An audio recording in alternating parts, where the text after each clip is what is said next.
From the new recording lair located deep beneath the Wine and Spirit store in Ephrata, Pennsylvania. You're listening to the Masonic Lite Podcast. Studio 665 presents Masonic Lite Podcast. This show is recorded by Masons, for Masons. It is for entertainment purposes only. And please, no wagering. This podcast is not endorsed by any Grand Lodge, and the ridiculous ramblings of the hosts are their own. And now, here's your host. Hey, everybody. Whoa, hello. Man, we're coming in hot tonight. Tim's here. Wow, coming in hot. It's Tim, and welcome to the Masonic Lite. We just spent 30 minutes tuning the microphone. I know it. Every time. Oh, amazing. This is episode number 158. Wow. 158. God. Wow. Amazing, isn't it? It's a lot of episodes. It's a lot of episodes. Floating around. It's almost Larry's age. Forever. It is. We're catching up to Larry. Tonight's episode is brought to you by our sponsors, George J. Grove and Son, Hiram and Solomon Cigars, Scott Helm Electric, Masonic Timepieces, and Intermezzo by Stephanie. Our list of advertisers continues to grow. We're also supported by our fantastic Patreon supporters, and we'll mention a few of those later in tonight's show. But you too can be a Patreon. You can be a patron on Patreon. How can we do that, Tim? For as little as $1 a month. What? Just $1? Just one stinking dollar. You can keep this fine content coming your way. Wow. We're happy to report. Larry's reaching into his wallet. In the world, he's getting a dollar. Oh, he's got some from our Scott Hoover. I've got some too. I've got one from him too. Somewhere in here. So you can join and be a Patreon supporter by going to patreon.com/Masonic Lite Podcast. You can also email us at any time at masoniclightpodcast@gmail.com. Follow us on Facebook and Instagram. Did you know we had an Instagram account? Yes. I argued in favor of an Instagram account 2 or 3 years ago. And apparently you won that argument. I did. Pete set it up and never posted anything. No, there were like 10 pictures on there. Oh, really? There were 10 pictures on there. And so we've since started to add to it now. Oh, we have? We're adding to it. I refuse. I am not going to get Instagram. Wait a minute. You were the one that argued for it. I know, but that's to reach an audience that is not me. Oh, okay. Right? Doesn't that make sense? That's true. Right? We also have a Twitter account at Masonic Lite. We do indeed. Oh, my God. Oh, yeah, we do. Yeah. Well, We have a full studio tonight. In addition to myself, we have Larry, we have Jack, we have Josh, we have a special guest host, Jay Laser. Good evening and thank you. He's back again. Jay has been on the show 3 or 4 half a dozen times, probably. a couple of times. Over the He's a regular. decades. He's a regular. And we have as our special guest tonight the amazing and angelic Stephanie Horst. Huzzah. Oh, Delightful to be here tonight. I'm not sure about angelic, but thank you for the introduction. Larry's forever called you an angel. So we're looking forward to getting to know you. For those of you who are new listeners, Stephanie's married to our buddy Pete, and so we're looking forward to having that conversation a little bit later. But go ahead. Nope, go. So, Larry, how was dinner tonight? dinner was actually very good. Yes. I'm going to plug the restaurant. Why did you ask that question, Tim? Well, because I've listened to you for a week and a half Go ahead, keep going. complain about Stephanie's restaurant choice. Oh, I thought you said it was bitching and complaining. Well, that too. You could say that. I can. Yeah. But he's been whining Yeah. for a week and a half, and then he gets to the restaurant tonight, and he's like, oh, this stuff's really good. And so, I know, it's his favorite restaurant. and now it's his new favorite restaurant ever. And actually, I'm absolutely amazed, really. And it's because they have these combinations of food. It's farm to table. And they have Which these I know is combinations. hard to say without rolling your eyes, but Yeah. it is good. It is good. It is good. What's the name of that restaurant, Larry? It is called Harvest Grill and it's in the Belmont Shopping Center in Lancaster, Pennsylvania. But they are a nationwide chain, if I'm not mistaken. Did they? Yeah, they're regional. But they're very based in selective. Westchester, I believe. They're very selective as to where they operate, from what I understand. Hey, they have one in Harrisburg, so they can't be too selective. Yeah, you're right about that. I forgot. Jeez. So there you go. All right. So, Larry, what have you been up to Masonically in the last couple of weeks? Why do you always ask me first? Because you're the one closest to me. Oh, gee. Let's see. Gosh. Well, I'll start with my favorite, Goose and Gridiron Breakfast. That's an always thing. What do we... Oh, Lodge. I was at Lodge meeting. Yeah. Oh, yeah. Josh and Lodge. I were at Imagine Lodge. that. I forgot about that. Yes. You're a mess. And the whole association meeting afterwards. And Josh... I'll let you tell him, but no, I won't have a... Josh and Larry Hudson got their past master's apron and jewels, and it was a delightful night. It was great to see. Yep, and Josh had his black suit on and his white shoes. Damn, he didn't look good. He did, actually. It was very spiffy looking. And we got pictures. And there's a picture of Larry Hudson and Josh standing up in the front in the east. They're looking down at Josh's shoes. I saw that picture. Larry said, man, those are good kicks. Those are really neat. Nice kicks. Nice. Jack, how about you? I had a milestone for me. I submitted my research paper to the Pennsylvania Lodge of Research. Yes, you did. So that monkey is off my back, and I can now actually start reading other things. But I'll tell you, if you're a Pennsylvania Mason and you like to read and you like to think about stuff, consider just pick a topic and see if you can put together a paper for the Lodge of Research. It's a great resource for Masons in Pennsylvania, and I'll tell you, the research that I did took me down so many side avenues, where you just learn crazy stuff about other crazy stuff. It was hard for me. I actually worked I worked with Mike Moran. A lot of the listeners will know Mike Moran. But Mike helped me carve off all the stuff that just didn't belong in the paper. Right? That was the hard part of it. Was I had so much stuff I wanted to say, and it just didn't work in the paper. So Mike really helped me cut it down to make a point and get on with it. Kind of like Pete with the book, Larry, right? Yeah, exactly. Although not for nearly as long, although it felt like as long. But anyway, so I've got that. We had a stated meeting last night here at Ephrata 665, and we had a great turnout. We gave out our scholarships to the kids graduating from high schools around the area. We gave out $10,000 in scholarships this year. Wow. So we're very proud of that. And got 3 extra meetings coming up. We'll talk about that later. But yeah, getting that monkey off my back at the Lodge of Research, that's a huge relief. Stephanie, what have you done Masonically? Not one thing. No, that's I not bet true. you You've have. been going That's through not true. boxes, Yeah. returning stuff to you lots of have. people. A little bit. Yeah. Selling scarves. Selling scarves. Yeah, We'll talk more about that later. we will. Jay, how about Well, you? every couple of weeks or two, I get a letter from Stephanie for Tall Cedars, so that takes care of that. But a board meeting for Tall Cedars, Goose and Gridiron or 2 thrown in there over the course of time. Some, Pete's Memorial, of course. Let's see. Grotto. Uber Grotto had. We were at the ranch at Dave Steffi Land Steffi's Ranch. house, Steffi Land Ranch. Were we? So that was a lot of fun. I I there? visited Tricolor Lodge for Cullen. Is it Cullen Steffi Yep. for his first? Except that was the day lodge That was, yes, but it was done at Tricolor. Tricolor Lodge Yeah. for that, yeah.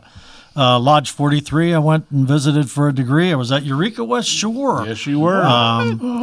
for The other Grand Strawberry Night and ice cream. Oh, and my. brisket And and pulled brisket pork and pulled and- pork and all that Barbecue stuff stuff. that just laid in there. Cigar and steak dinner. yes. Of which you attended at the Valley of Reading. Let's see.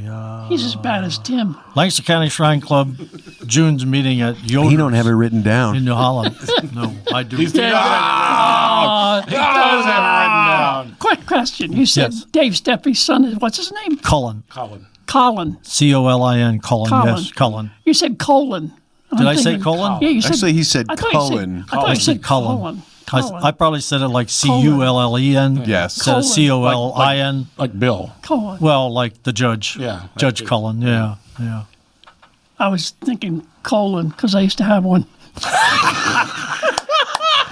What a segue, Merris. Okay, what a well, segue. We're officially off the rails. Oh my gosh! Apologies to 21 Dave minutes. Steffi. Yeah. All right, Josh. Oh, well, like Larry said, we had stated meeting at Millersville Lodge, number 476, Lamberville. Millerton. and that's about it. And you got your past master's jewel. I and did. Apron. It was nice. Huzzah. Congratulations. Look good. Congratulations. Look good. Thank you. Absolutely. You got 2 bars in yours for 2 years, right? Did you get? Yeah. I'm just going to say, as worshipful master, you had a very tricky time to navigate. Yeah, you did. You were paddling both sides of that canoe for a long time. So well done. Congratulations. And navigating a merger. Yeah, exactly. Absolutely. So, since we last recorded... Geez, he's Here looking we at go. his list. Here we go. Actually, Jay mentioned the steak and cigar event at the Valley of Reading, their first annual. Yes. As a matter And of so, kudos. No. There is no such thing as a first annual. Well, It's an inaugural. I know. All right. I know. fact. Inaugural. Yeah. Yes. Inaugural. We'll go with that. I'm just going by what they put on the Grammar. Ed Stone probably did the that. program. Yeah. But Ed Stum and Moyer did a great job. Good. Of that. Yeah, it looked amazing. Yeah. We did a couple of interviews that we'll play in our summer gathering of interviews that we're doing, but so you'll hear more from Moyer then. Oh, good. But All right. did that. We had our strawberry night, as Jay alluded to. Had a great time. It was the shortest meeting in the history of Eureka West Shore Lodge. I think Always good. I think we were adjourned in about 40 minutes. I think that sets a precedent that all lodges in Pennsylvania should follow. Now, in all honesty, Second that motion. we did shorten it by doing our program ahead of time, which, again, is That's okay. okay. Yeah, absolutely. Oh, absolutely, yes. So, The lodge meeting, the stated meeting, is not for the program. The That's- stated meeting is to get the business taken care of so that you can do whatever you need to do. right. Yeah. So this past Friday, I accepted and participated in an invitation to the DeMolay dinner in concert with the Grand Lodge Quarterly Communication that was held in Elizabethtown. Oh, And yeah. Then the Oh, next, yeah, that. Oh, yeah, that. Then the next day, along with Jack and about 400 of our friends, went to the Quarterly Communication that was held in Elizabethtown. Yep. It's my understanding that going forward, all elections will be held in Elizabethtown. Really? Yeah. So the interesting thing is the next day. There were a couple of little minor logistical niches to figure out. But Yeah, it went pretty well. I thought it went amazingly Yeah. well. The things that they've already identified, some things I know that they'll change next time. But of interest to many PA Freemasons is that afterwards they had a picnic outside with barbecue and sausages and a lot of booths by the youth groups. That's booths. Booths. Booth. Not Booths. Right. Booze. They wouldn't allow booze. No. They wouldn't allow No. cigars either. They also had music, and they had ice cream, and I think what does that remind you of in that location? In that location? Pumpkin roll? Or? Well, yeah, but what was that part of? Autumn days. Yeah. Oh, are they putting their toe back in the autumn days game? I don't know, but I think that was Autumn Days Lite in the spring, Well, without maybe- all the maybe people from it's- E-Town. we're right. It's autumn days for the fraternity, not Yes. for the town. Correct. But I don't know. I actually liked it. It was a lot of I- fun. that's People cool. hung out. I couldn't hang. I know, you I was were- not well, and I needed to get some rest. I have a bone. Are we doing Q&A? Whoa, hard, No. hard. Wait, what? At our lodge meeting, our DDGM, and I'm not going to mention his name, Too late. We just did. stood up and said they're going to have a quarterly, and everybody's invited. They will have a light snack afterwards. I'm thinking, I'm not going to a quarterly meeting, sit through all of that for a light snack. Forget it. Come to find out, it was totally off base. And right now, if you're listening to me, Ron, I'm coming for you. All right. Hold up your hand if Larry was going to come for the wrong reason. Right. Yes. Okay. Thank you. Yes. So, other than that, just a lot of work with the Big Valley in Harrisburg, getting some things wrapped up there from. too, right? Oh yeah, Yeah. bunch of those Big coming Valley. up. Oh, Bunch of those it's a coming good up. time of year. God. So I think that's Valley. it for our Around the Horn. So let's Finally. take a quick break, and we will come back and talk with Stephanie Horst. It was almost 20 minutes. We should probably talk to our guest. Yeah, that would be a good idea. Why choose George J. Grove & Sons for your next home improvement project? At George J. Grove & Sons, we've built our reputation on quality and trust for more than 50 years. From planning to materials to installation, George J. Grove promises a home improvement experience second to none. Whether your goal is reducing energy costs, decreasing maintenance, updating curb appeal, or simply increasing the value of your home, the George J. Grove team will recommend and provide solutions that stand the test of time. Call 717-393-0859 for an estimate or visit us at georgejgrove.com.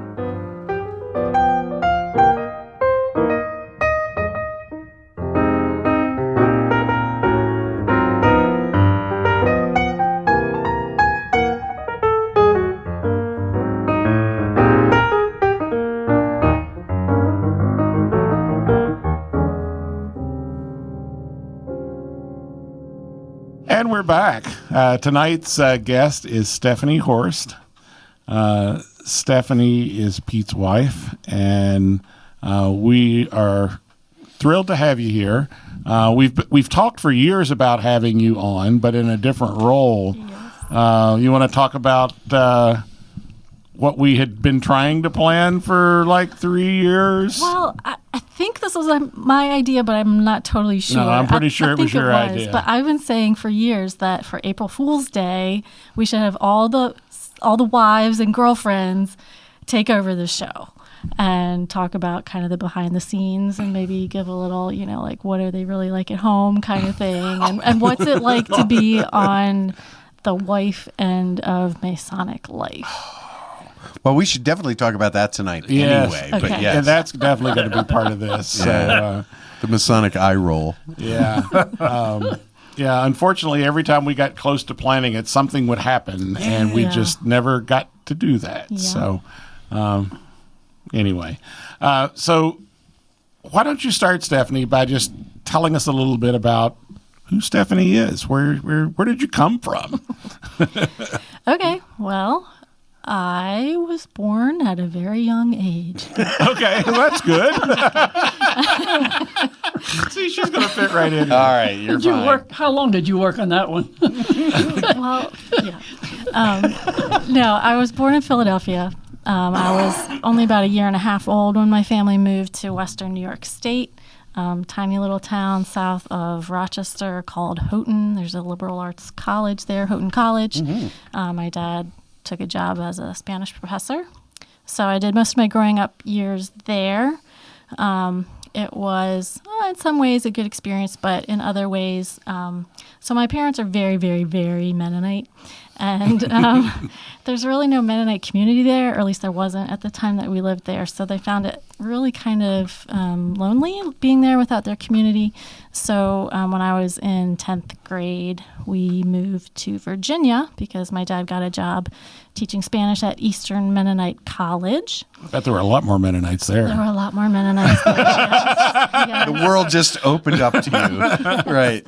And I finished my high school years at Eastern Mennonite High School, and then I went on and studied at Eastern Mennonite University, it had become by then. And An Eastern Mennonite. And then, after I graduated college, I started teaching school at Eastern Mennonite High School. There you go. Yes, I did. Full I did. circle. Keep it in the family. Yes. So after teaching for 2 years, I just was not totally sure that teaching was my life's calling. What grade were you teaching? So the school at the time was 7 through 12. So I was teaching 7th grade general math and 10th grade, mostly 10th grade geometry. So I can see you teaching. Yeah. I can see Yeah. I still enjoy, I enjoy helping people learn. I enjoy teaching. I just didn't like all the other baloney that goes along with being a teacher. political stuff. There's for Bologna. Yeah. Well, more just what comes in the door. All the just- stuff that yeah. comes in the door, yeah. Just teaching a whole classroom full of kids, I think is not really my jam. I always enjoyed tutoring, kind of more one-on-one kind of thing. But anyway, so I decided that I wanted to just kind of explore other options, try something different, and at the same time, I don't know, maybe get out of the Eastern Mennonite bubble that I had been living in for so many years.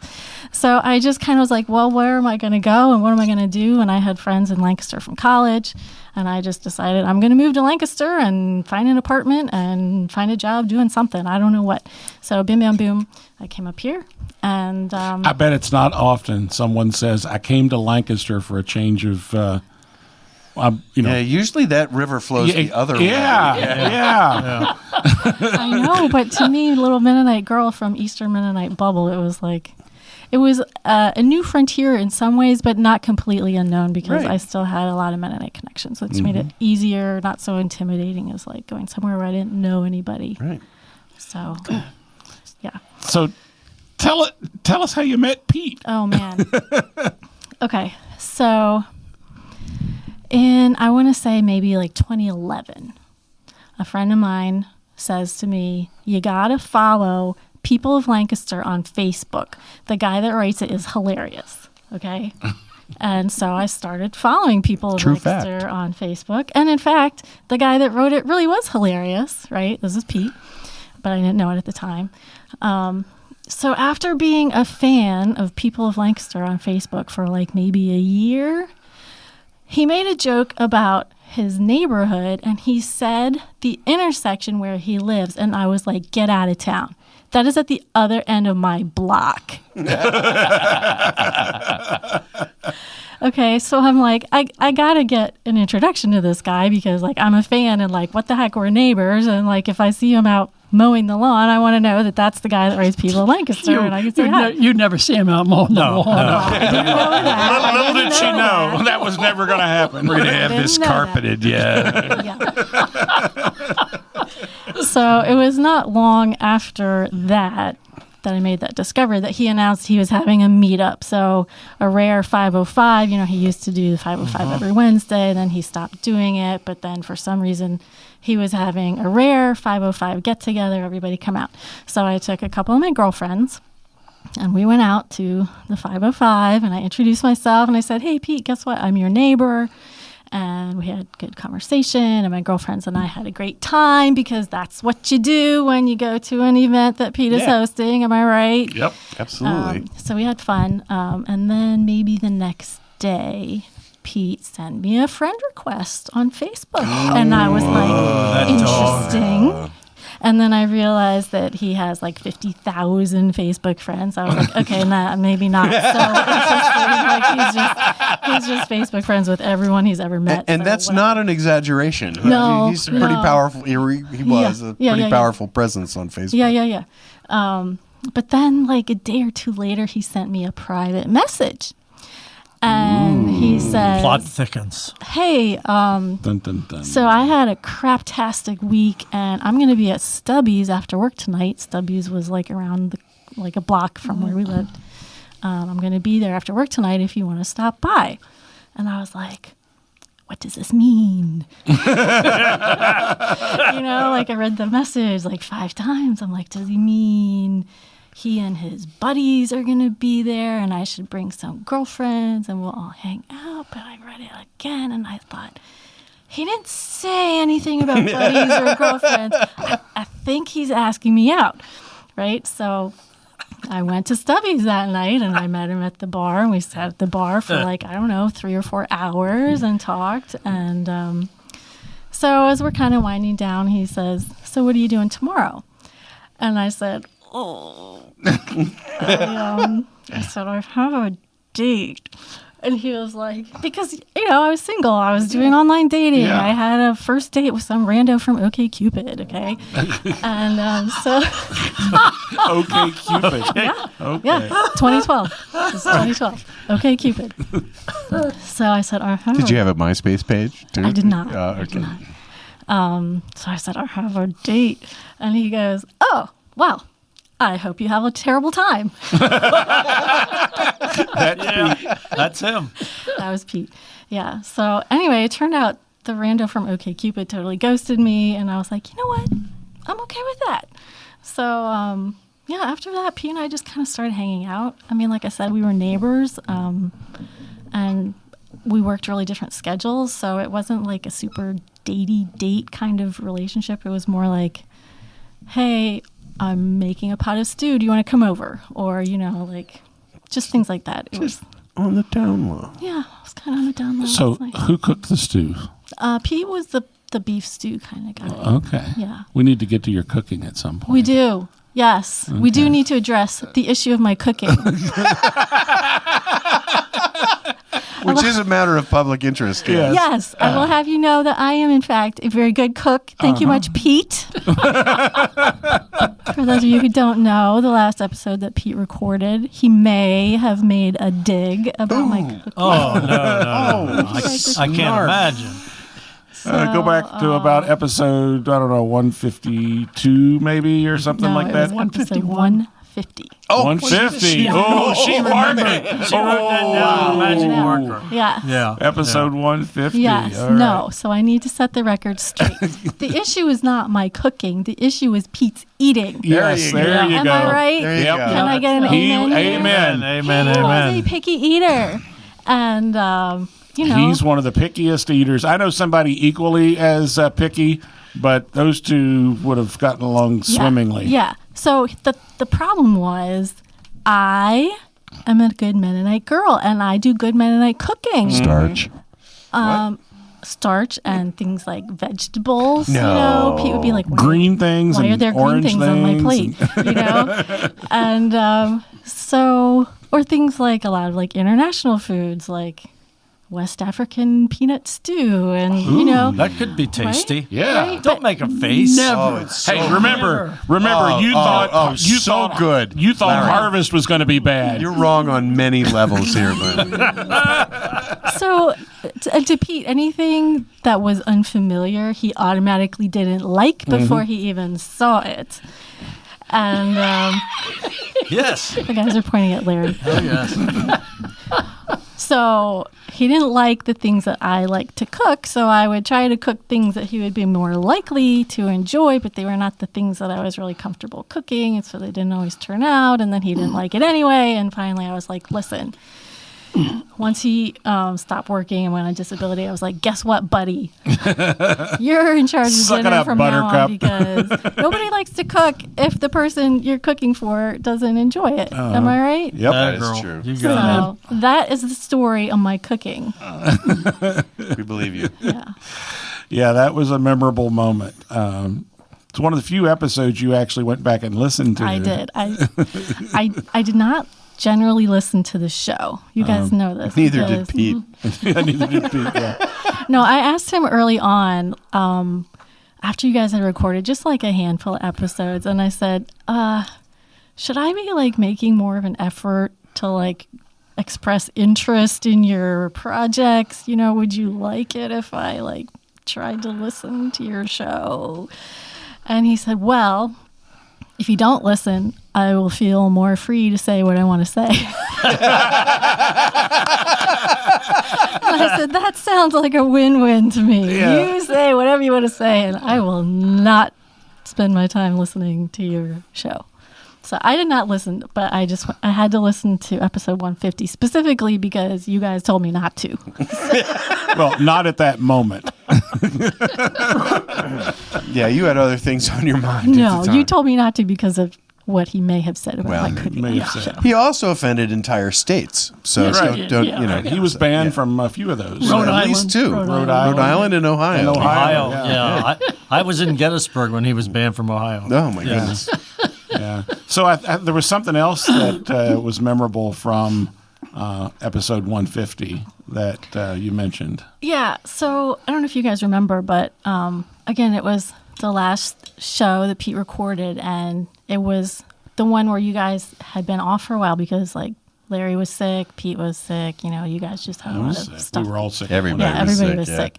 So you didn't have a guest. You just thought, let's just get ourselves together in the studio and just talk.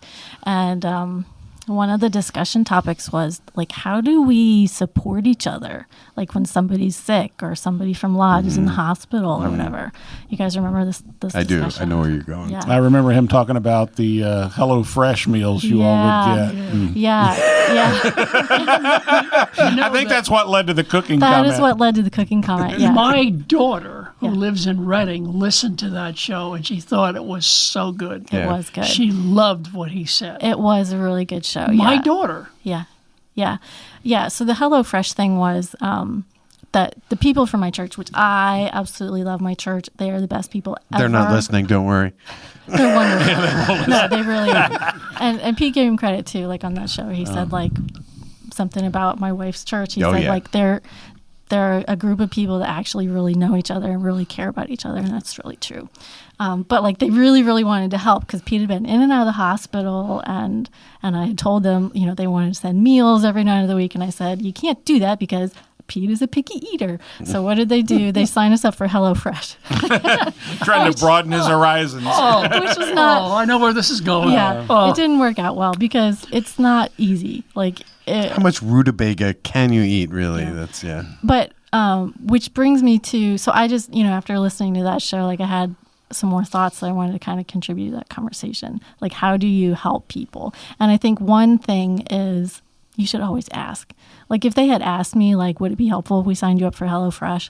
I maybe would have researched it a little bit and maybe would have said, like, I don't think this is going to really be helpful.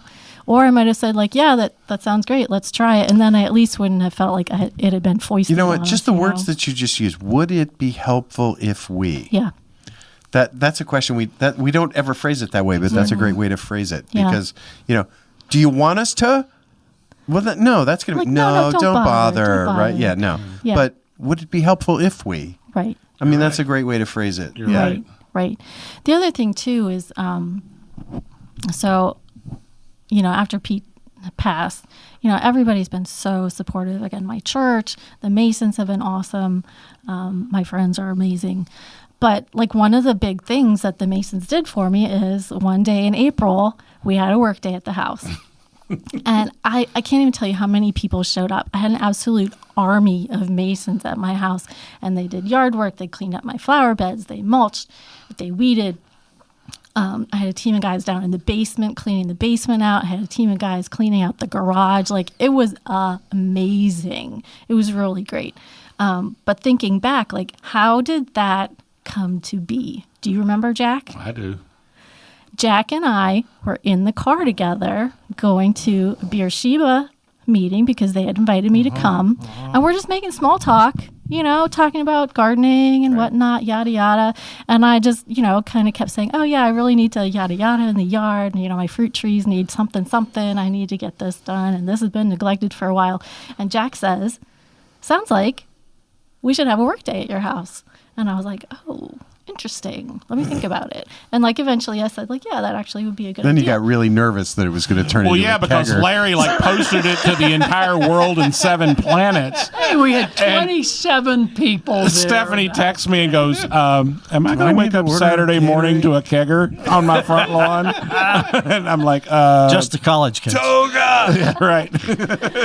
No, but my point is, and it actually ties back to something that Tim said as part of that discussion, is we need to know each other better. Like, that all happened just because Jack and I spent time together and we were talking. You know, so like if you know of somebody in your lodge or somebody in your community that you think, you know, maybe they might need some help, but you don't know how to help, maybe instead of saying, how can we help you? Maybe you say, can I buy you a cup of coffee sometime? Yeah. And you sit down and you talk. And just, you know, finding out about their lives, I think, can be helpful, too. Yeah. And I think because of that show, and so many people, that did make an impact on them, because I hear it a lot. that we in our lodge are now cognizant and aware of trying to help more people, widows and tall cedars. We're making a more conscious effort at doing that kind of a thing, and that's because of that. Yeah. The other thing, too, is it's really hard for most people to ask for help Right. or to even Definitely is. accept help. And I think, like, the biggest obstacle really is something about our culture. Like, we just want everybody to think that I'm fine, everything's great, never been better. How are you doing, Jack? Oh, I'm fine. You know, that's what we say. I'm fine. How's it going, Larry? Oh, good. Everything's great, you know? And then I never say What's that fluid puddling around your shoes? oh, it's fine. I'm fine. Really, it doesn't hurt at all. I don't even feel it. Yeah, exactly. Nobody wants to admit that you're not fine. Am I right? Yeah. You never want to admit that you're not fine. So one of the things of my experience the last few months, like when something major happens, everybody knows I'm not fine because my husband just died. You know, like, so it kind of removes that obstacle of like, I can't even pretend that like I'm fine, everything's fine. Like everybody knows. And it just makes it a lot easier to ask for help. And then too, like once you try asking for help or even just accepting help if somebody offers, like in my experience, anytime I ask for anything, somebody is there and somebody says yes. And it makes it easier to ask the next time. And it also makes me realize like people literally want to help. Oh, absolutely. Not just willing to help. People want to help. Like especially because everybody loved Pete. You know, everybody was like hurt by the fact that Pete died.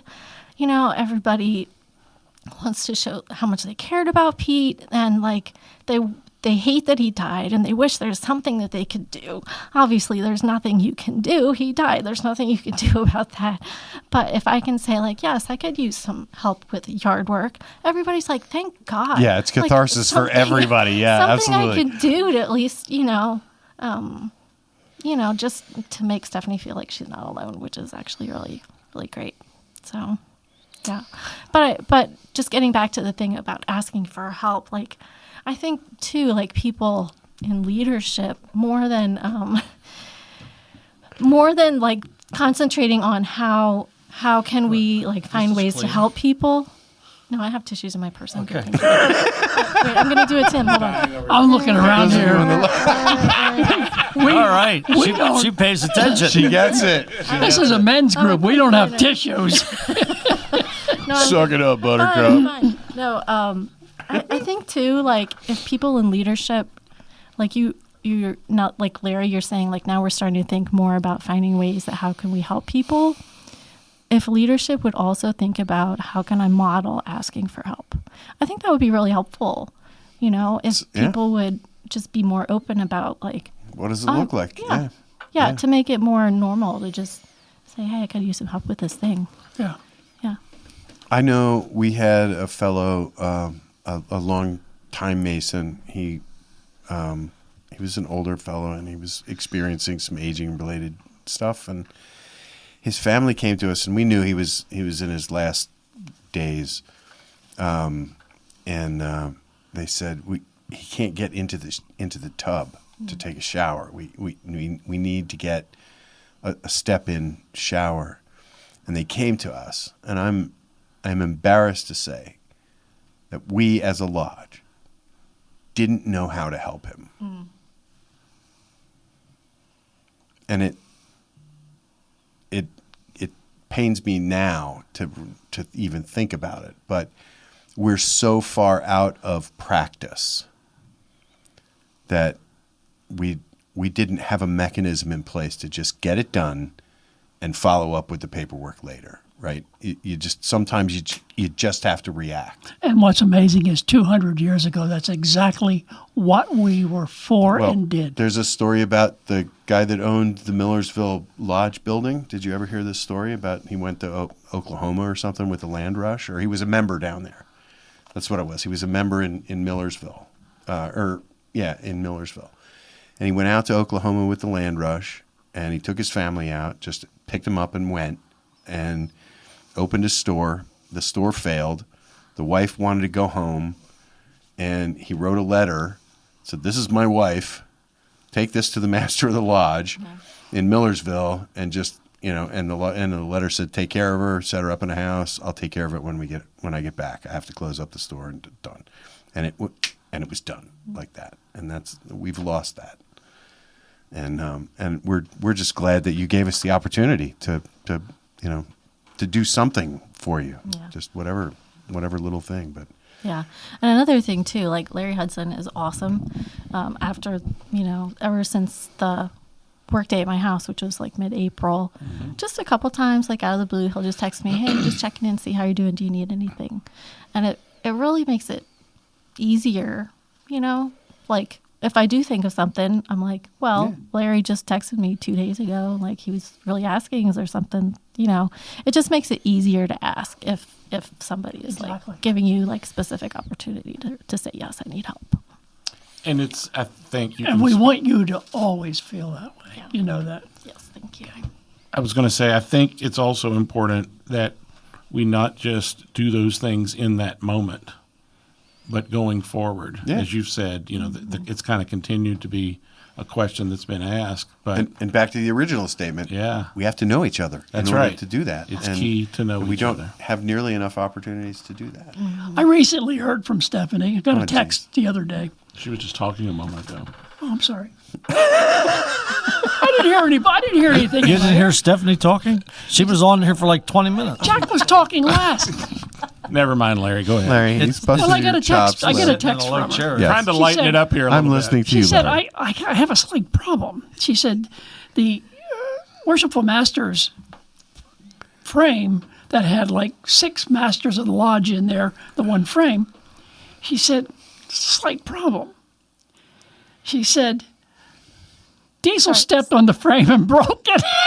Oh, no, your 700-pound Doberman? Yeah, okay. She said, I've been looking all over to try to get a replacement frame for her. funny. And I can't find it anywhere. I said, the thing is, just give it back to me. We have people in our lodge who have will people. take care of that, and they know where to get these frames, so that's fine. But Diesel broke the frame. The Dober monster. I don't, They how love Jack. freaking appropriate.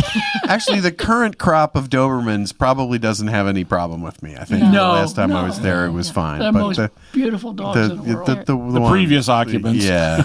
Yeah, no, the 2 we have now are actually really nice, but Yes, they are. we don't need to advertise that. They're very fierce. Yes. Oh, They will. In the They'll take your leg off. I tell you what, I've rung the doorbell before. yeah.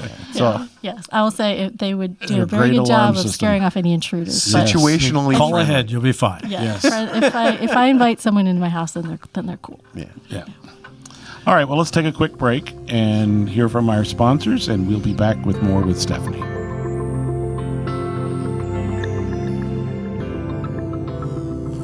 As far back as the mid-1800s, records exist describing the pre-meeting tradition of brethren smoking cigars during and after gatherings. To this day, the practice of smoking cigars remains very much alive in many lodges.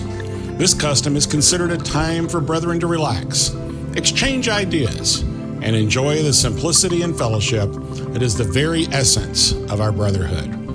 This is what Hiram Solomon Cigars is all about. Our starting principles are to bring Masonic brethren together in the harmony of a good cigar.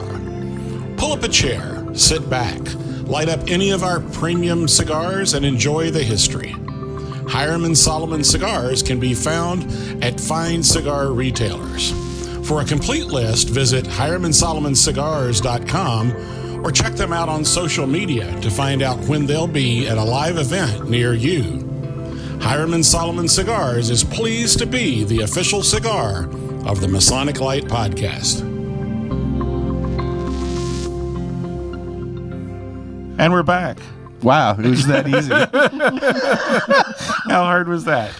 All right, we're back with our guest, Stephanie Horst. And Stephanie, you and Pete together were involved in a lot of charity work. You each had your own kind of separate things, but a lot of that was together. Why don't you talk a little bit about those? Sure. So one of the things that I think Jack has mentioned a couple times, like at the memorial service, you mentioned like how Pete and I were really, at least our public personas, very opposite. Oh, yeah. Okay, like Pete, his public persona is big personality. You know, everybody loves Pete, life is a party kind of person, and I'm more like kind of quiet, take a back seat, observe. You know, and you know, we really were a lot different in a lot of ways, but one of the things that we really held in common was a value of serving others. You know, and that took very different shapes for the two of us. You know, obviously Pete was very involved with Masonic work. And I was very involved with my church and that kind of thing. So even though we were publicly doing separate things, kind of behind the scenes, we were definitely working together, you know, supporting each other. And we both enjoyed like planning things and running things and being in charge of things. And so like we would, you know, behind the scenes help each other and, you know, discuss and plan and figure things out together. But then like once we were in the thing, you know, like if Pete's running a Tall Cedars meeting, you know, I would help him, like I would feed him ideas, you know, or he would run ideas by me. And but then once we get there, like he's the star of the show and I'm the supportive wife. And like at my church, so at my church every Monday night there's a free meal that's served. And so for a while there, twice a year, I was the person in charge. So Pete would like help me plan the menu, and he would go with me to go grocery shopping. Is there a video of Pete at church? I need to know. No. Yeah. Okay. No, there's not. All right. But then, you know, like the day of, he would go down there with me, and he would just stand at the stove and cook the rice or whatever he was supposed to do and let me, like, you know, run things. Sure. So You cooked. Let's make that Stephanie's Stephanie cooked. Yes. yes, I had in fact cooked for about 150 people. So there. But yeah, but one thing that we did do together was volunteering with the Doberman Rescue. So I think most people know Pete loved Doberman pinchers. That was one of his passions. And we always had Dobermans the whole time that we were together. We did a lot of fostering together.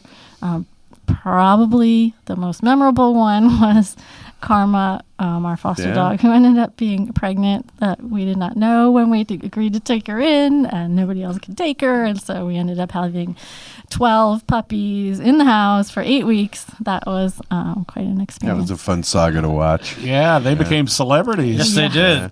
Yes, they did. Yeah. Fonzie the Dobie's still running around. Yeah, Fonzie has his own Instagram page, Yep. and there's a Facebook group for all the puppies to keep in touch, kind of. But Oh, that's cool. yeah.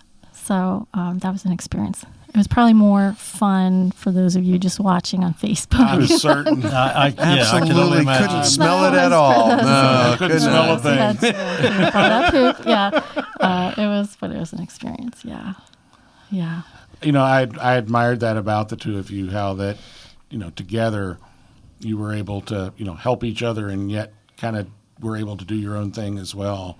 And that's very admirable. You worked together, I know, on the Santa Stumble too. Yeah. Which is an incredible story about, again, something as Pete was known to do, you know, get something started and Have next thing you fun, know, do good. Have fun, do have good. fun, do good. Absolutely, yeah.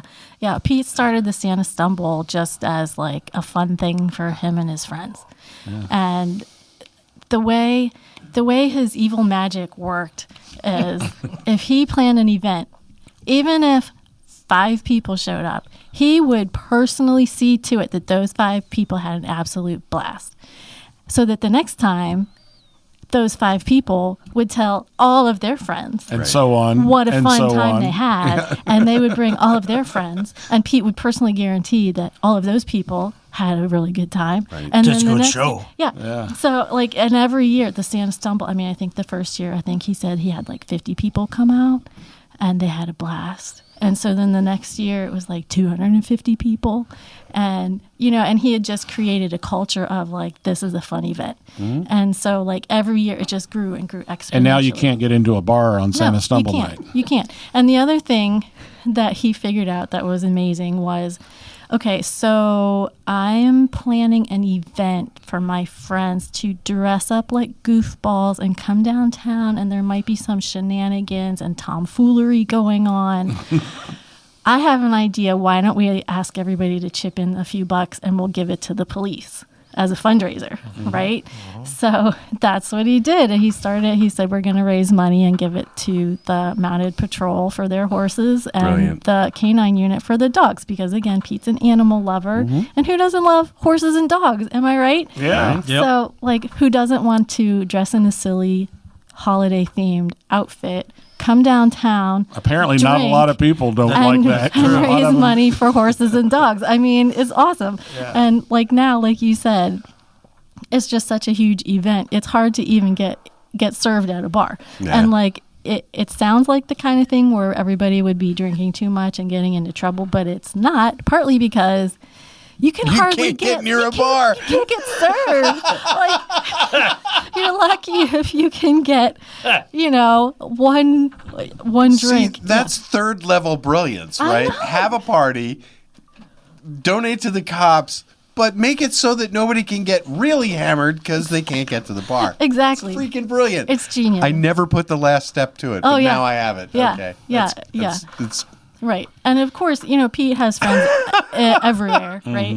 And like he has friends that work for the police. He has friends that work in the ER at the hospital. And like he's always heard from them that the night of the Santa Stumble, it's not even any busier than any other night of the week as far as like criminal behavior or accidents and that kind of thing.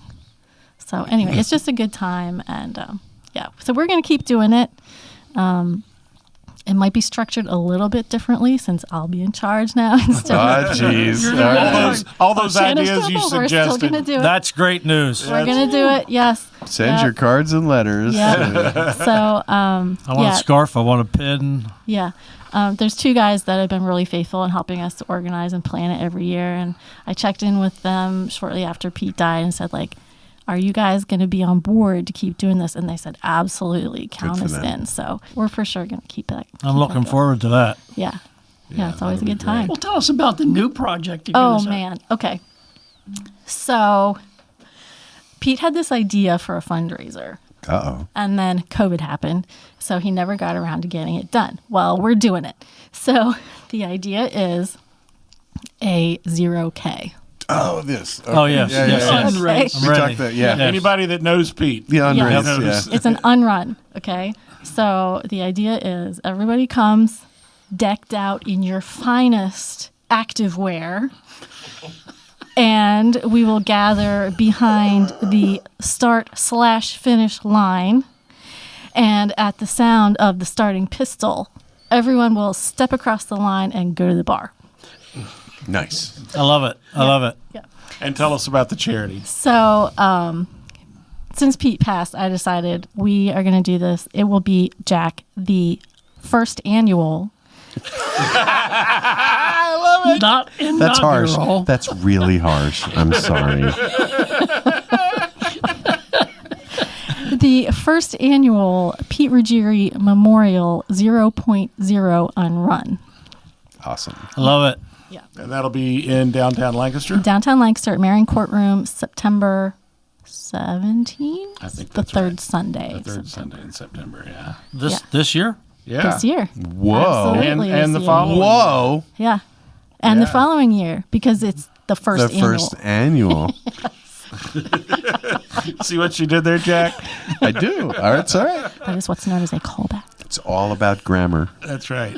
So talk about some of the things, other things you're involved Oh, with. sorry. Can I say one more thing? Oh, after absolutely. this? Say anything you No, I'm wanna sorry. say. You're cut off. Yes. So the Unrun, we're going to raise money for Oh, yeah. Jefferson Health. Thank you. It will be, all funds will be donated in memory of Pete Ruggieri. Any money that's donated in his name to Jefferson Health will be directed to a pot of money that is managed by Pete's oncologist that he worked with for the last 10 years, Dr. Burrows. And it will fund clinical trials like the one that he was in under her direction. So hopefully we'll develop some additional treatment options for people like Pete who have a rare type And of that's thyroid Sunday, cancer. Sunday, September 17th. Yeah. Oh, wonderful. Sunday, Thank you. And I will say, they put him in different clinical trials, and it helped him a lot. It absolutely did, yeah. It prolonged his life for a very long time. For sure, yeah. He did really well for a lot of years, yeah. Yep. Yeah, because of the drugs that she personally brought to market. Yeah, absolutely. Great. So you're involved in a lot of stuff that we've not talked about. Why don't you share some of the things not necessarily connected to Pete that you enjoy doing? Sure. So I kind of mentioned I'm an active member of a church. It's East Chestnut Street Mennonite Church in downtown Lancaster. So until very recently, I was a member of the church board. I was actually chair of the board for a couple years. I take a turn leading singing on Sunday mornings. I help out in the nursery, all kinds of stuff at my church. And again, love my church. They are the best church ever. Everyone should feel that way about it. Absolutely. Yes. I also am the director. I don't really know what my title is. Leader, person in charge, point person for La La Luna, which is women's vocal ensemble. Larry Merris' baby, one of our biggest fans. I love it. That's why you can't be there, Merris. Women. No, they're fantastic. They are. Promote it. They're really great. Yeah, so La La Luna, we're a women's vocal ensemble. We have 8 singers plus an accompanist, and we are available for hire for entertainment at things like banquets, like, Masonic banquets and corporate events, house parties. Why you look at me when you did that? Favorite Why you look at me? Anybody needs entertainment, just give us a ring. A favorite at Tall Cedars. And does La La Luna have a Facebook page? We do have a Facebook page. Okay. Is it like Facebook/La La Luna? I think we are at La La Luna Sings on Facebook or something like that. But yeah, it's just La La Luna in Lancaster. You'll find us. Right, It's all one word, La La Luna. Okay. So look that up, and if you see about 8 females that look like they're singing, Yes. that's the one. It was beautiful. They tore us up I'm telling at you. the Reading service. It was beautiful. Yeah, they sang for the private service for Pete, for the one that was just for a family. Right. Yeah, they were awesome. They sang. They had about 1 week to figure out how to do a performance without me, because I sat that one out.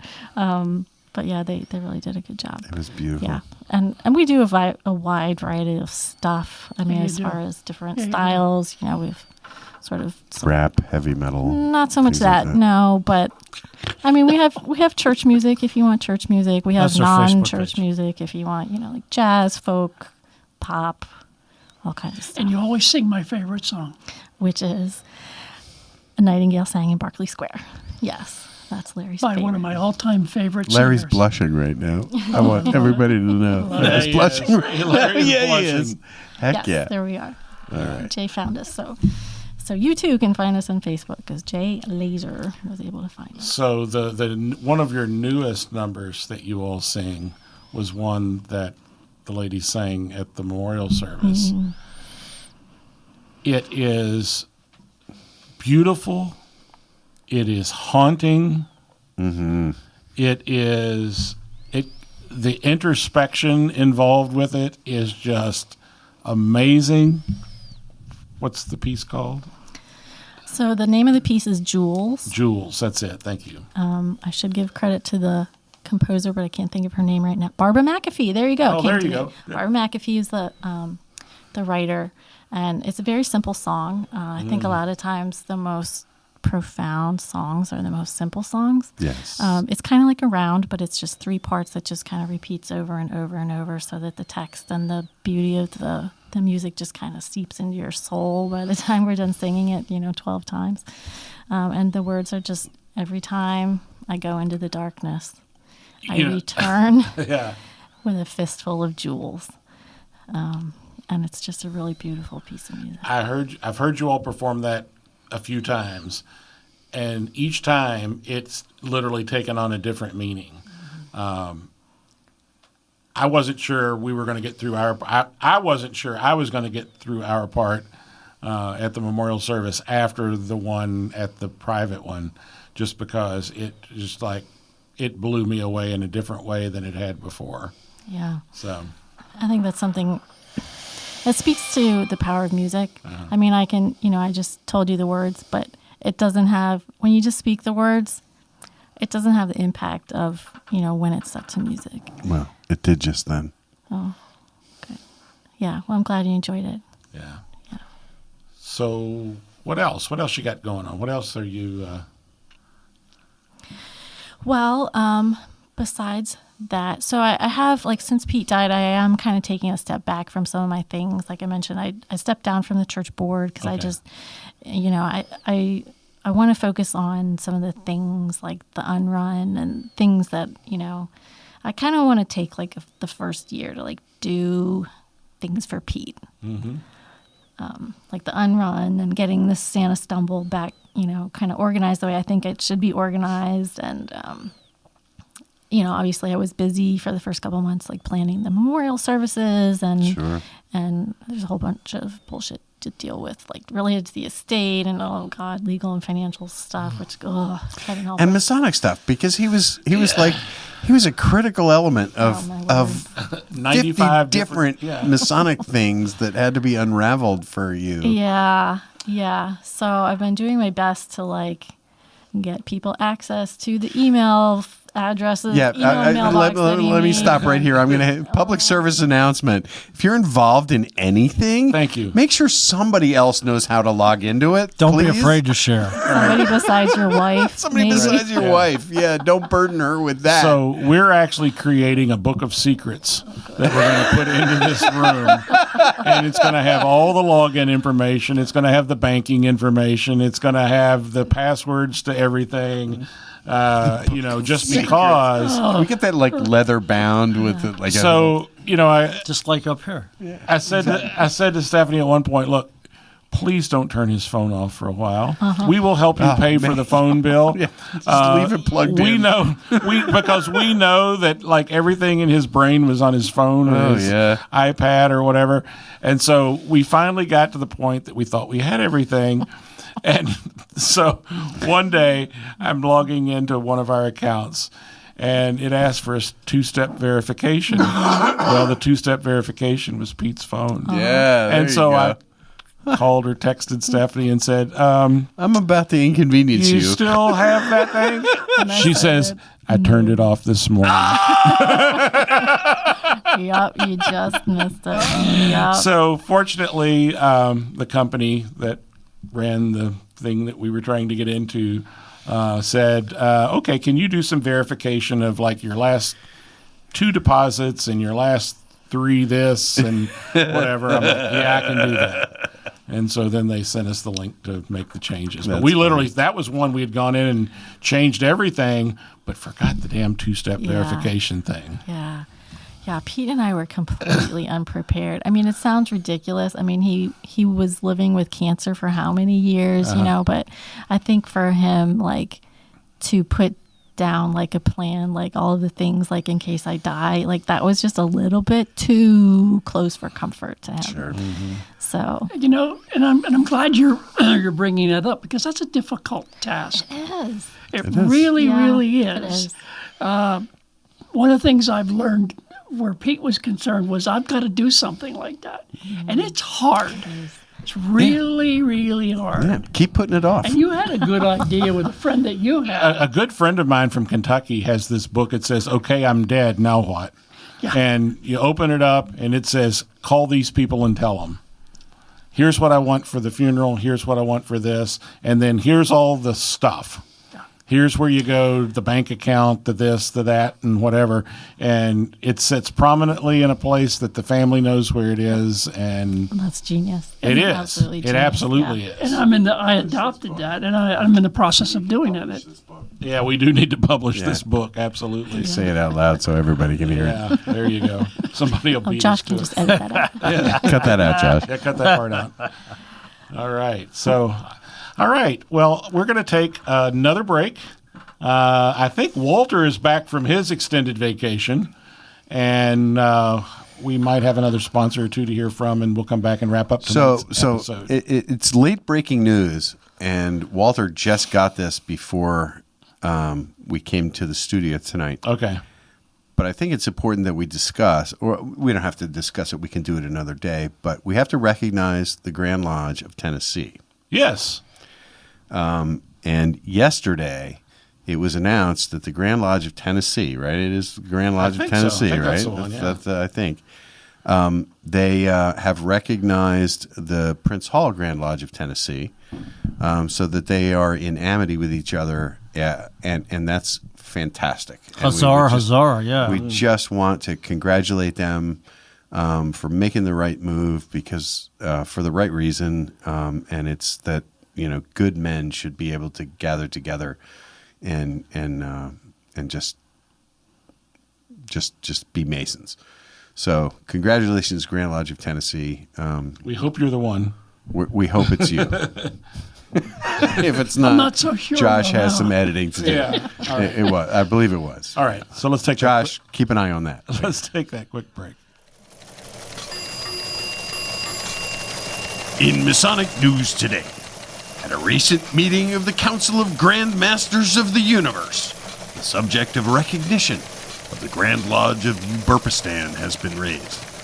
After mature deliberation, it was decided that the Grand Orient was found to be irregular. It was created out of nothing by a past Grand Somebody who was expelled from a previously irregular body which had no recognition whatsoever.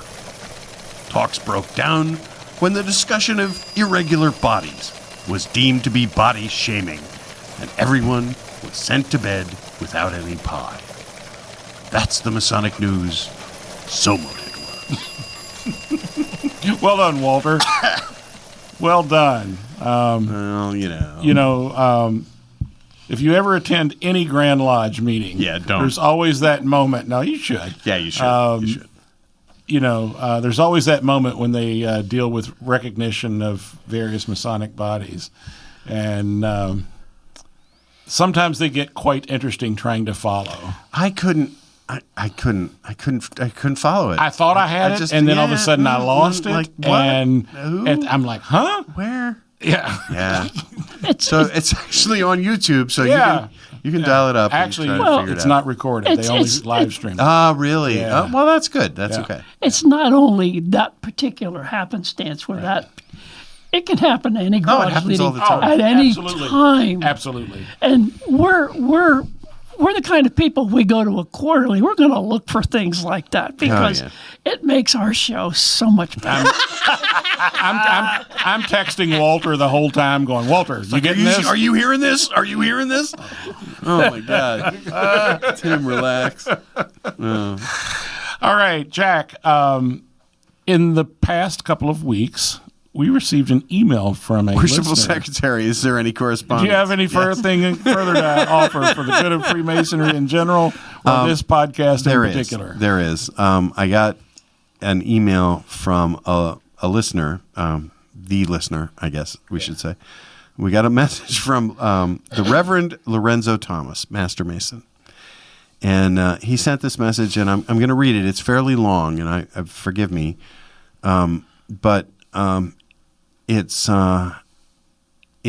like what we do here is just silly, right? I mean, it's good. It's good work, and it's important, but it's, we try to be silly.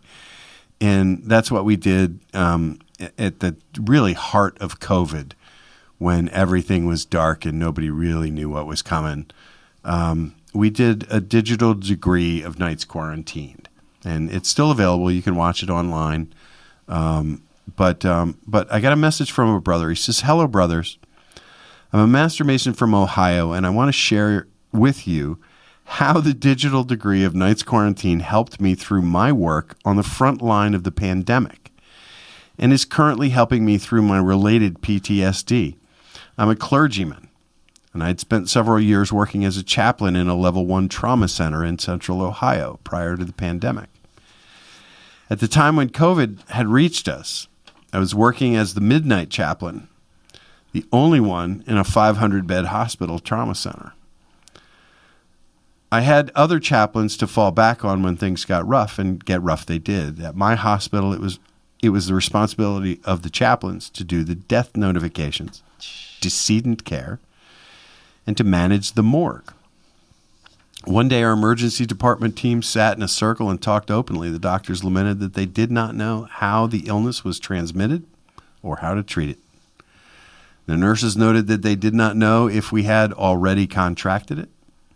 I mentioned that the coroner's office and many funeral homes refused to take bodies, and that I had run out of space in the morgue.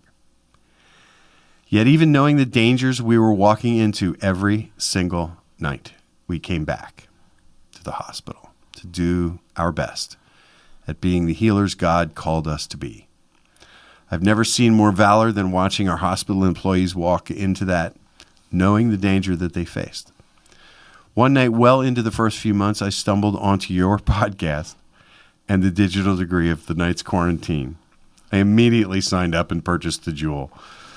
This whole long email is to tell you how your unorthodox approach to Freemasonry with this digital degree helped me through one of the most difficult times of my life. As silly as it may sound, thinking of myself as a Mason, yet also as a knight of the quarantine, helped me to walk back into that hospital, into the danger, night after night. I was fortunate enough to get the first round jewels with the skull and respirator. I love it very much. I keep it in a wooden box on my nightstand with my rings and watches. I wear it to lodge, knowing full well it's not an official jewel of any official degree. When I'm asked about it, I'm able to share a bit about my time on the front lines of the pandemic in a very real way. The degree feels like a little recognition of that very difficult time for me. Thank you for thinking outside the box and offering this digital degree. And I urge my brothers to continue to be the light in the darkness for someone, to reach out and make contact even as we wait for a new tomorrow. Blessings upon blessings, the Reverend Lorenzo Thomas, Master Mason. I couldn't read it through the first time. I was crying. It's so beautiful. It's why we have to continue to do this. Mm-hmm. And we'll try to be silly as best we can. We'll be serious when we need to, but thank you for that, Lorenzo. And I just thank you more than you can ever know, and express how much that means to us all. So messages like that are amazing, and they come at the when you need it. Man, isn't that the truth? Yeah, when you need it. And it's like, okay, yeah, we can do this. Yep, we can do this. So, Stephanie. Yeah, I think it just kind of harkens back to one of the things about Pete is he was one of the rare adults who understood the absolute importance of fun. Mm-hmm. You know, I mean, it's like you said, Jack, like it's just silly. You know, you don't feel like you're doing something important when you're doing it, but it's like the friendships that you build through having fun together is what will sustain you when the hard times come. You know, and I think Pete really understood that. And he shared it, and he taught us. I know he taught me how to live that. Yeah, and he wanted it for everybody. I mean, that's why like he was involved in like getting Beersheba Grotto started, because he so valued the friendships and fun that he had in Ubar. He wanted the guys out in eastern Lancaster County to have an opportunity to experience that too. Yep. Yeah, and that's why like anytime.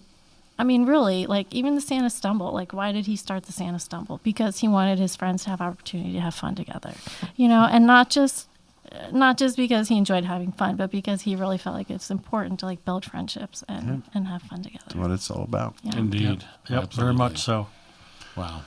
Well, Stephanie, thank you so much for being with us tonight. Thank you so much. I had fun. You did a great job. We are just honored to have you here. And we'll have to have you back. Yeah, I'm not accustomed to talking about myself that much, but but yeah, it was. Maybe we'll put you on the other side. You did well. You can get some other folks with questions and stuff. Yeah. That would be cool. Maybe we'll get the other wives and girlfriends in here. Ooh, that could happen. Yes, it could. I'm down for it. All right. So, what you got going on Masonically? All right, wait a minute, Larry's. Here's the thing about. My wife, Carol, said, well, I have to wear those earphones. Because I don't want to mess my hair up. Yeah, don't want to mess your hair up. Did you remind her that it's radio? Yeah. It's a radio. It is. Yeah, what's a radio? Oh, I do want to add one thing. Saturday, as we were gathering for the quarterly communication of the Grand Lodge of Pennsylvania, I get a text message off of our Facebook page from a Michael Barron, or Barone, Barron, from Kingsland, Georgia. And he said he had posted something and said, I'm going to be in central Pennsylvania over the next several weeks. If any of you brothers have any lodge meetings coming up, I'd love to come visit your lodge. Well, I see this, like, it was actually on Saturday, on Friday, the day before. And I said, well, as a matter of fact, tomorrow the Grand Lodge of Pennsylvania is going to be meeting in a quarterly communication over in Elizabethtown, and that's pretty close to where you're staying over in York. Well, can I come to that? If you're a Master Mason, you can come to that. Well, what would I wear? Well, as a matter of fact, Business casual. Yeah, business casual, slacks and a polo shirt. Oh, cool. All right.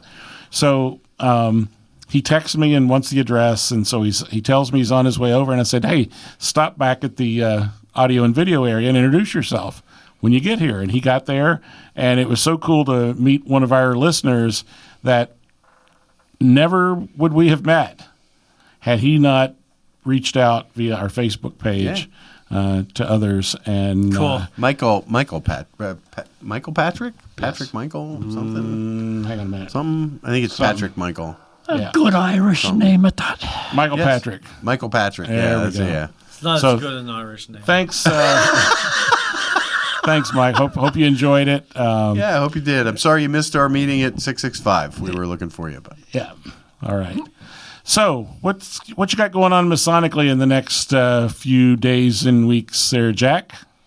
Well, as I said earlier, I'm going to bare my soul to the Lodge of Research and prepare to be eviscerated when I present my paper on Saturday. So by the time this drops, I will be laying in a useless puddle of sweat man flesh in Altoona, Pennsylvania, of all You have places. to drive all the way to Altoona. I got to beat drive up 3 hours in the morning to get emotionally beat up. Yeah, so that's going to be great. But I'm excited. It's a big load off. I mean, I've been doing this Holy Saints John presentation for over 5 years. A while. I posted a thing, a picture from Kennett Lodge 5 years ago. But I finally was forced to put it onto paper. Thanks, Seth. And then, so I'm looking forward to that. And then we have 3 extra meetings this month here at Ephrata 665. That's awesome. So and I continue to do my work with the new candidates and the Masonic education and all that stuff. So great. Jay, how about you? Well, let's see. I think Friday night is installation at Elizabethtown DeMolay. And on the 24th of June, I'm heading to Pittsburgh for Supreme Council of Grottos International. And I'll be busy out there for about a week, drinking and smoking. And I'm sorry, no. Meeting. We have meetings. Serious conversations. Meetings. Serious, yes. And voting for Bacon Poppy. Voting, yes. He was running Ralph for Bacon Poppy something. Huerta for the bottom of the line of the Grand Captain of the Guard. All right. Yes. Vote early and vote often. Vote early and vote often. Just don't start at the top of your ballot. Start at the bottom. Pay attention when you're in the sessions. All right. Yes. There you go. Josh, how about you? I'll be mixing the show, of course. And that's it. I bet you'll be doing a few other things before we get back together. I'll cover that in a minute. Larry. Goose and Gridiron on Thursday, of no course. way. Really? Really?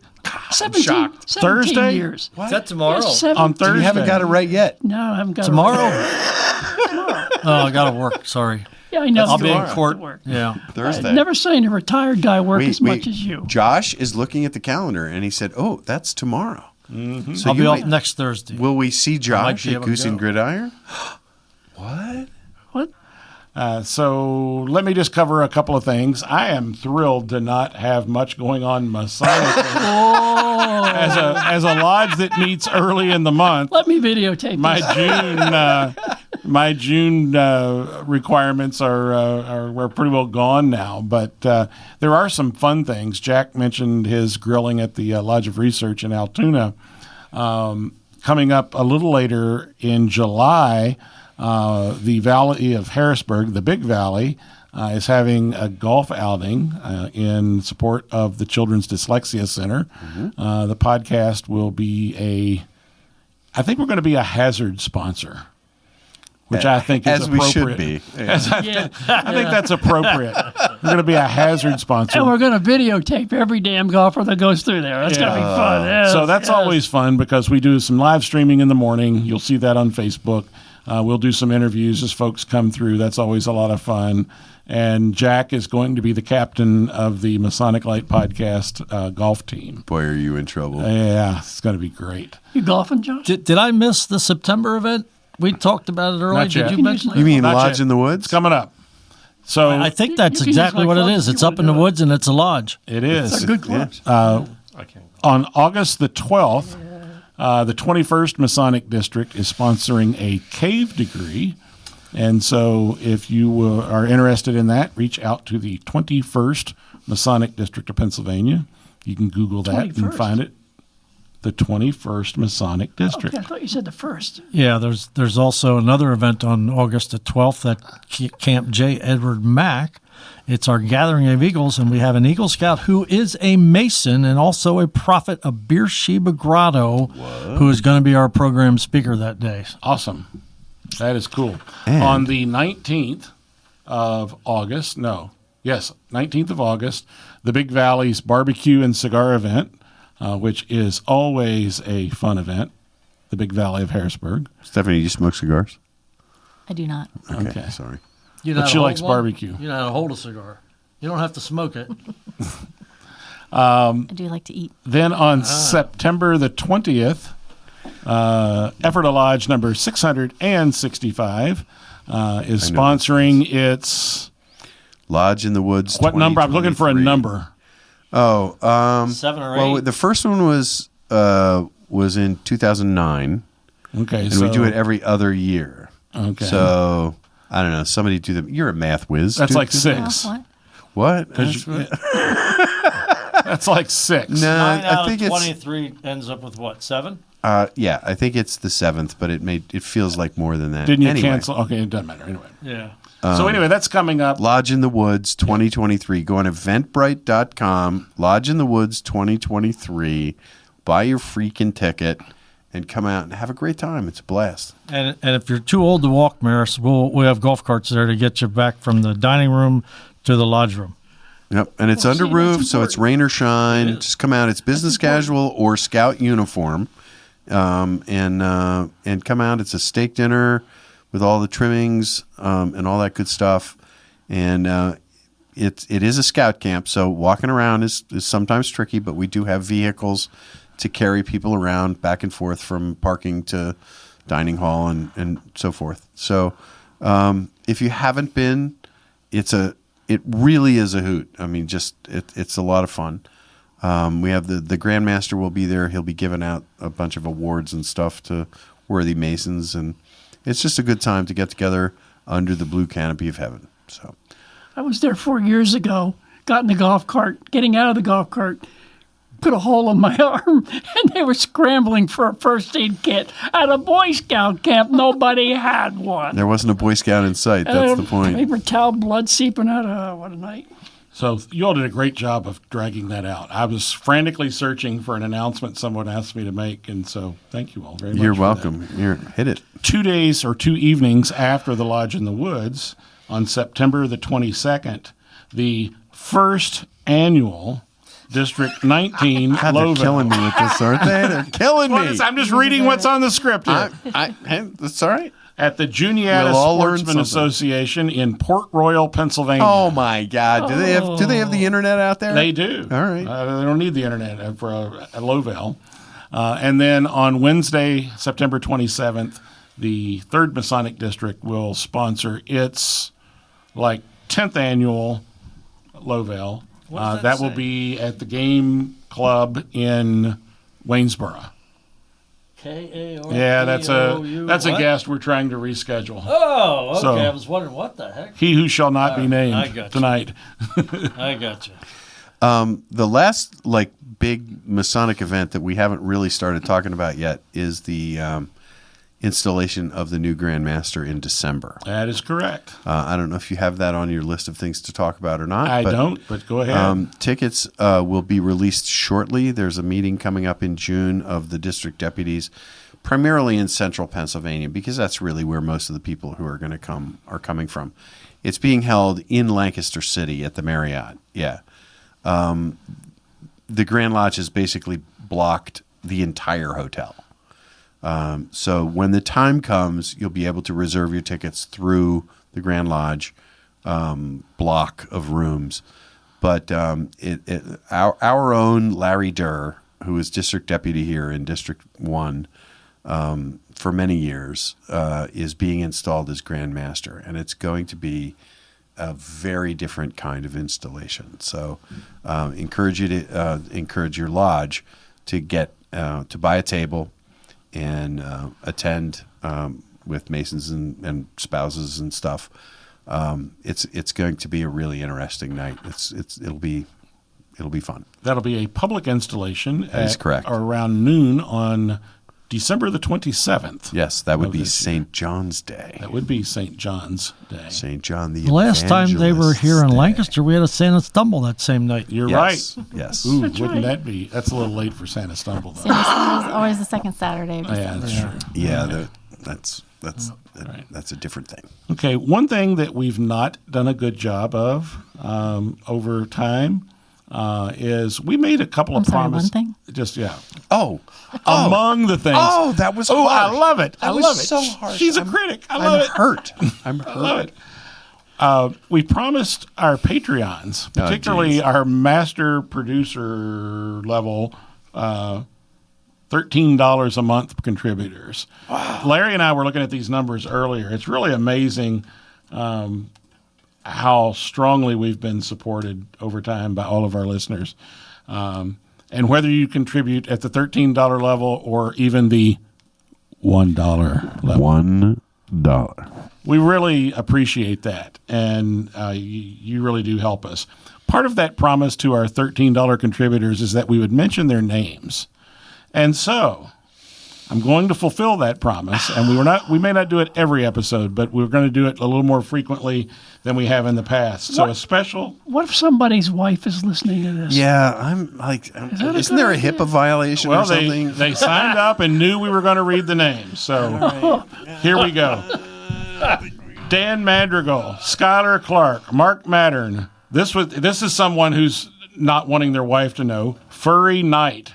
That's good. Yeah, there you go. There you go. Timothy Main, Jared Kitchline, Marion Humphreys III, Michael O'Donovan, Tom Johnson, Eric Cahill, and Robert Montgomery. See, Thank you. all we've done now is reminded them that they have a credit card that's being hit every month for $13. You know? And now, how many? I want to track how many right. of them cancel that $13 subscription. We'll monitor it and see. All right. But we made that promise to them. Actually, Pete made that promise to them several years ago when we started this. Yes. And we want to fulfill that promise. So thank you. At least once. At least once.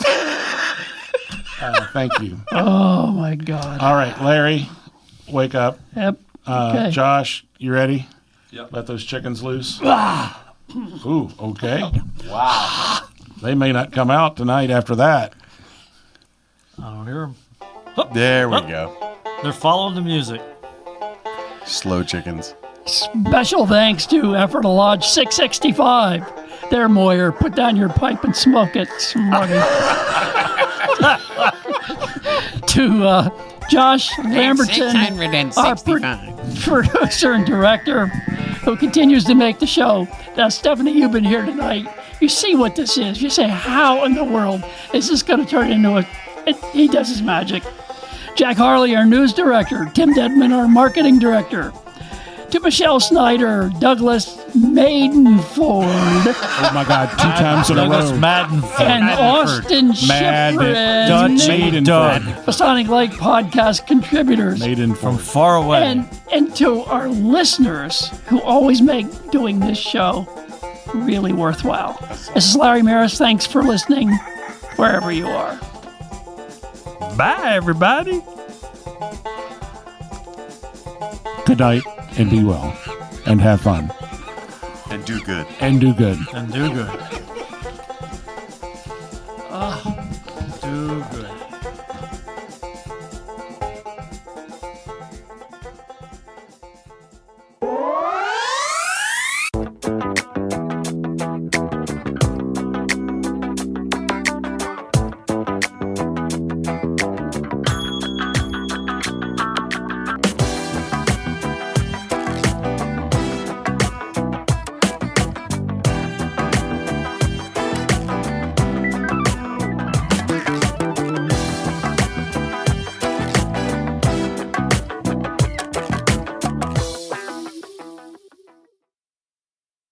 Do you have any further to